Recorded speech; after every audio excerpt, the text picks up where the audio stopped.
പൂർവ്വ വിദ്യാർത്ഥി കൂട്ടായ്മയിൽ തൃത്താല സ്കൂളിലെ സഹപാഠികൾ ഖത്തറിൽ ഒരുമിച്ചുകൂടി. 1980 SSLC ബാച്ചിലെ സഹപാഠികളാണ് വർഷങ്ങൾക്ക് ശേഷം വിദേശത്ത് ഗെറ്റ് ടുഗദർ സംഘടിപ്പിച്ചത്.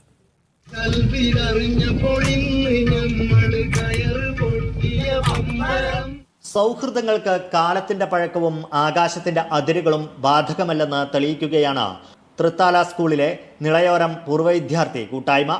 1980 തൃത്താല KB മേനോൻ സ്കൂളിൽ നിന്നും SSLC പൂർത്തിയാക്കിയവരുടെ കൂട്ടായ്മയാണ് നിളയോരം. ഈ കൂട്ടായ്മയിലെ 12 പേർ കഴിഞ്ഞ വാരം ഖത്തറിൽ ഒരുമിച്ചുകൂടി. 8 സ്ത്രീകളും 4 പുരുഷന്മാരും, എല്ലാവരും 60 പിന്നിട്ടവർ. ഖത്തറിൽ പ്രവാസിയും കൂട്ടായ്മയിലെ അംഗവുമായ ഹുസൈനാണ് ഇത്തരമൊരാശയം മുന്നോട്ട് വെച്ചത്. താമസവും ഭക്ഷണവും ഉൾപ്പെടെയുള്ള ഖത്തറിലെ ചെലവുകളും വാഗ്ദാനം ചെയ്തു. ഞങ്ങൾ 1980 ശേഷം ഈ ഗ്രൂപ്പ് ഉണ്ടായത്, പൂർവ്വ വിദ്യാർത്ഥി സംഘടന ഞങ്ങൾ ഉണ്ടാക്കിയത് 2019 അതിൽ ഞാൻ ഒരു ഇനീഷ്യേറ്റീവ് എടുത്തു.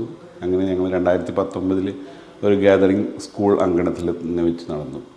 യാദൃശ്ചികമായിട്ട് കഴിഞ്ഞ വർഷം ഞാൻ സംഗമത്തിൽ പങ്കെടുത്തു. അപ്പോൾ അവിടെ വെച്ചിട്ട് ഞാനിങ്ങനെ എൻ്റേതായിട്ട് ഞാനിങ്ങനെ പറഞ്ഞതാണ് അവരോട്, ഖത്തറിലേക്ക് ഇപ്പോൾ വിസ ആവശ്യമില്ല, നിങ്ങൾ ആർക്കെങ്കിലും താല്പര്യം ഉണ്ടെങ്കിൽ നിങ്ങളുടെ അക്കോമഡേഷനും പിന്നെ ഫുഡും ഞാൻ അറേഞ്ച് ചെയ്യാം, നിങ്ങൾക്ക് വന്നാൽ അവിടെ ഖത്തർ എല്ലാം സന്ദർശിച്ച് പോരാന്ന് പറഞ്ഞു.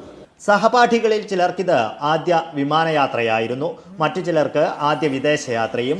സൂക്ക് വാക്കിഫും ഫൈസൽ മ്യൂസിയവും തുടങ്ങി ഡ്യൂൺ ഡ്രൈവ് വരെ ആസ്വദിച്ചാണ് നിളയോരം കൂട്ടായ്മ ഖത്തറിൽ നിന്നും മടങ്ങിയത്.